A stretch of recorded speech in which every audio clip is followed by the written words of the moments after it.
ini saya akan mengambil tema masalah hukum kasus pencurian. Adapun bunyi dari pasal 362 KUHP adalah sebagai berikut.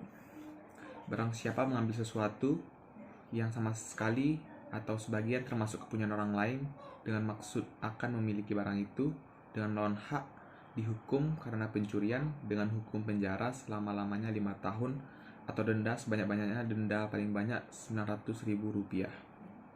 Pada kali ini saya akan mengangkat tentang masalah dari Nenek Asyani pencuri kayu jati. Panggung hukum kembali riuh sering mencuatnya kasus prodi kasus remeh-temeh di pengadilan. Seorang nenek ringkih berusia senja bernama Asyani. Ia saat ini sedang duduk di kursi pesakitan karena terdakwa mencuri kayu jati dari kawasan hutan produksi pada 7 Juli 2014. Nenek Asyani dijerat pasal 27 dan juga pasal 83 ayat 1 Undang-Undang Pencegahan dan Pemberantasan Perusahaan Hutan dengan ancaman 5 tahun penjara. Asyani berdalih kayu itu miliknya yang diperoleh dari lahannya sendiri di Dusun Secang, Situbondo. Pengadilan kasus pencurian kayu jati dengan terdakwa Asyani kembali digelar hari ini. Asyani berkukuh jika kayu miliknya bukan hasil curian. Ia juga menolak barang bukti kayu yang dihadirkan di persidangan. Berkali-kali Asyani terdakwa kasus pencurian 7 batang kayu jati ini mengelak tuduhan jaksa penuntut umum.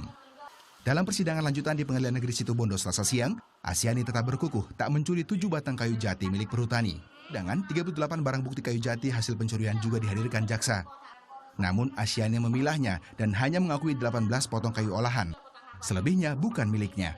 Bahkan kuasa hukum terdakwa menilai barang bukti kayu jati olahan yang dihadirkan di persidangan adalah barang oplosan. Asyani diseret ke Pengadilan Negeri Situbondo, Jawa Timur dengan tuduhan mencuri 38 kayu jati di lahan perhutani di Desa Jati Banteng, Situbondo.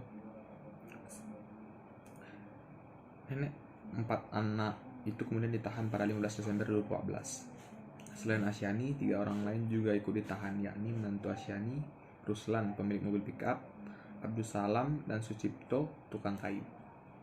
Dalam tanggapan jaksa, Ida Haryani menuntut pihaknya memiliki bukti-bukti kuat bahwa 38 kayu itu memang diambil Asyani di lahan perhutani. Terdakwa tidak mampu menunjukkan dokumen kepemilikan kayu tersebut.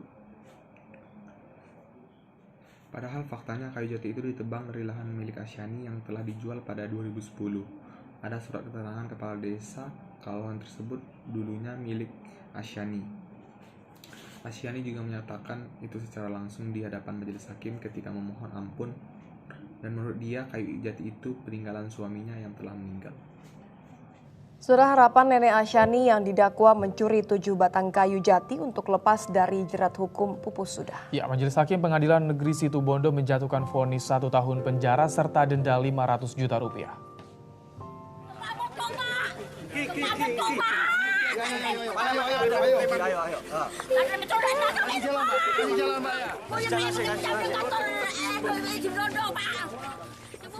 Teriakan histeris Nenek Asyani setelah mengikuti sidang vonis kasus dugaan pencurian 7 batang kayu jati tak terbendung lagi. Jangan berdiri tuh. Awas lagi. Jangan suruh tepuk sampai dong. Sebelumnya, Majelis Hakim Pengadilan Negeri Situbondo Kamis siang menjatuhkan vonis bersalah kepada Asyani. Asyani divonis bersalah karena tidak memiliki surat kepemilikan kayu jati. Namun kini ia dijatuhi pidana 1 tahun penjara serta denda Rp500 juta subsidiar 1 hari penjara dengan masa percobaan 15 bulan.